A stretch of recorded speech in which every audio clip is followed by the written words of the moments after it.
10월 29일 금요일 새벽입니다. 오늘도 새벽을 깨우면서 기도하시는 여러분 더욱 힘내시고 소망 가운데 하나님 가까이 십자가 가까이 나아가는 기도 시간 되기를 소망합니다. 오늘 같이 묵상과 기도하실 말씀은 14장 욥기 14장 13절부터 22절까지 말씀입니다. 주는 나를 소홀에 감추시며 주의 진노를 돌이키실 때까지 나를 숨기시고 나를 위하여 규례를 정하시고 나를 기억하옵소서. 장정이라도 죽으면 어찌 다시 살리까? 나는 나의 모든 고난의 날 동안을 참으면서 풀려나기를 기다리겠나이다. 주께서는 나를 부르시겠고 나는 대답하겠나이다. 주께서는 주의 손으로 지으신 것을 기다리시겠나이다.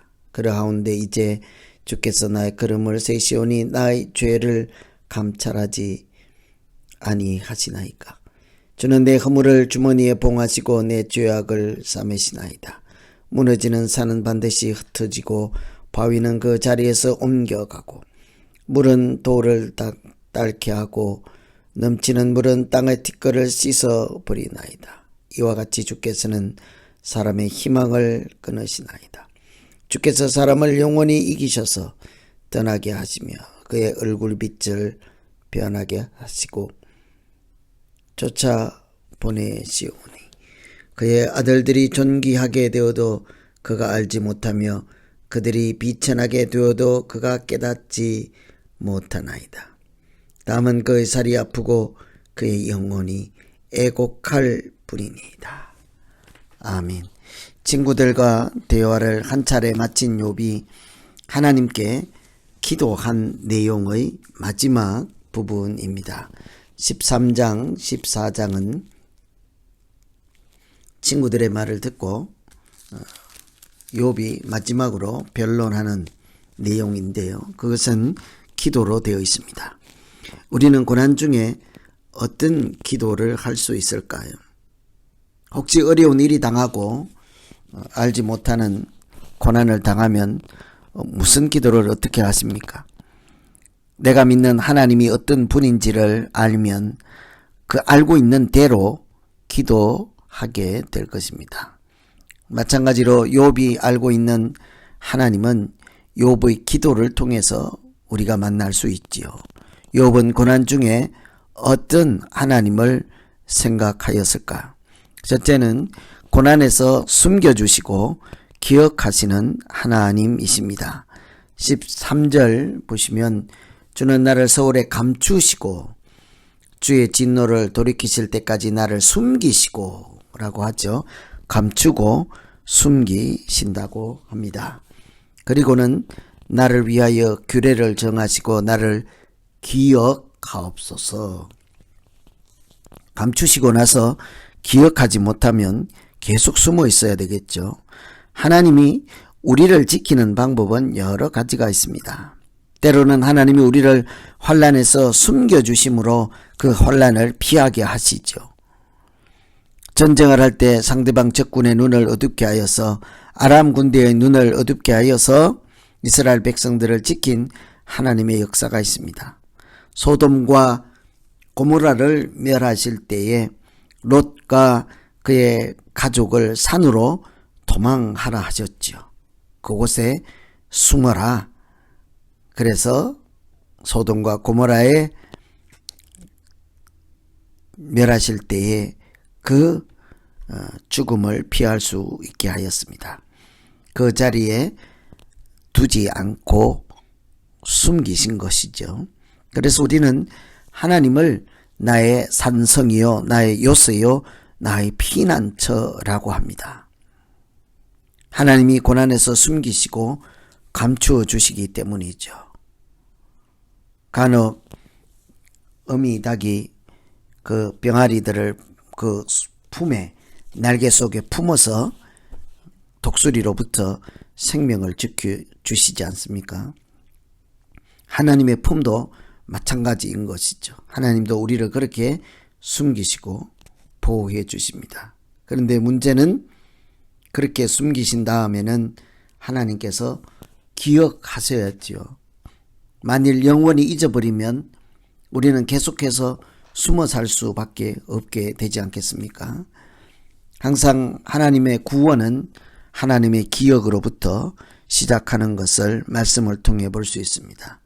하나님이 기억하시는 것은 하나님께서 긍휼히 여기시고 사랑한다 하는 증거이지요. 그래서 오늘 고난에서 숨기시고 기억하시는 하나님 생각하면서 우리가 기도할 것은 하나님, 이 어려운 고난, 내가 감당할 수 있는 이런 일 가운데 하나님의 품에 숨게 하시고 하나님 스스로 나의 피난처 되어 주셔서 하나님 이 고난을 이길 수 있게 하여 주시고 피할 수 있는 길로 주님 인도하여 주시옵소서. 이렇게 기도하시면 되겠습니다. 두 번째, 욥의 기도에서 우리가 만날 수 있는 하나님, 불러주시는 하나님이십니다.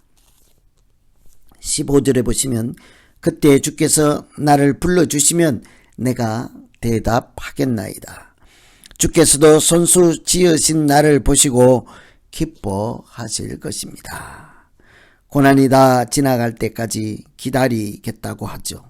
하나님께서 불러주시면 대답하겠습니다 하는 이 말씀 앞에는요, 고난이 지나갈 때까지 기다리겠습니다 해요. 쭉 기다리다가 하나님이 부르시면 그때 대답하겠다는 거죠. 하나님에 대한 신뢰이지 않겠습니까? 하나님에 대한 확신입니다. 하나님께서 다시 부르실 것에 대한 소망이지요. 그리고 기다리는 중에 하나님이 다시 불러주시기만 하면 대답하고 다시 일어서겠다고 합니다.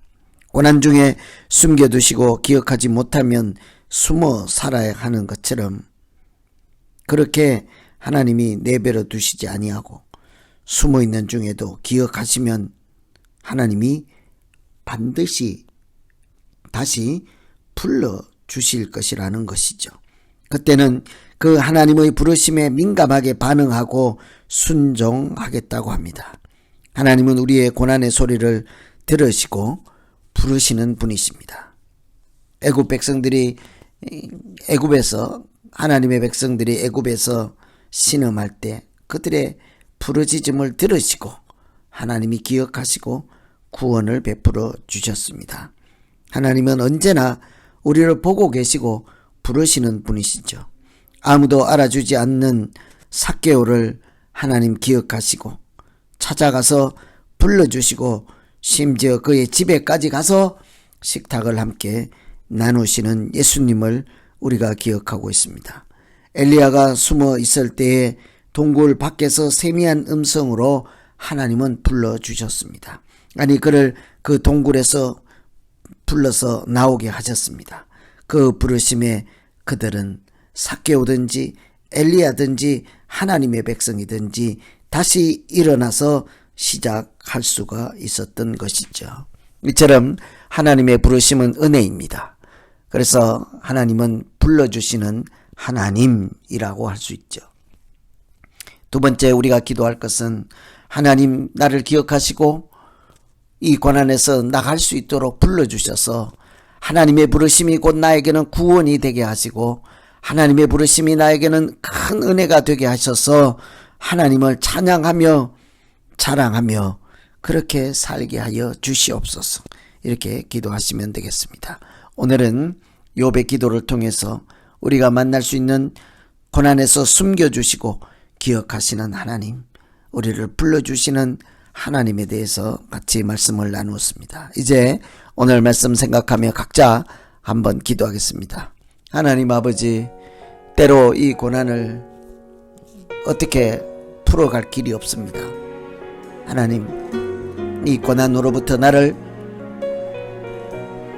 숨겨주시고 이 고난이 지나갈 때까지 잠잠히 하나님 품 안에 머물 수만 있게 하여 주시옵소서. 하나님, 이 고난이 다 지나간 다음에 기억하셔서 나를 다시 부르시면 그때는 하나님 주의 세미한 음성까지도 다 듣고 순종하겠습니다. 하고 고백하며 결단하는 우리 모두 되게 하여 주시옵소서. 하나님의 부르심이 오늘 우리 가정에 우리 교회에 충만케 하셔서 그 부르심이 이 땅에 구원을 베푸시는 하나님의 능력이 되게 하여 주시옵소서. 예수 그리스도 이름으로 기도합니다. 아멘.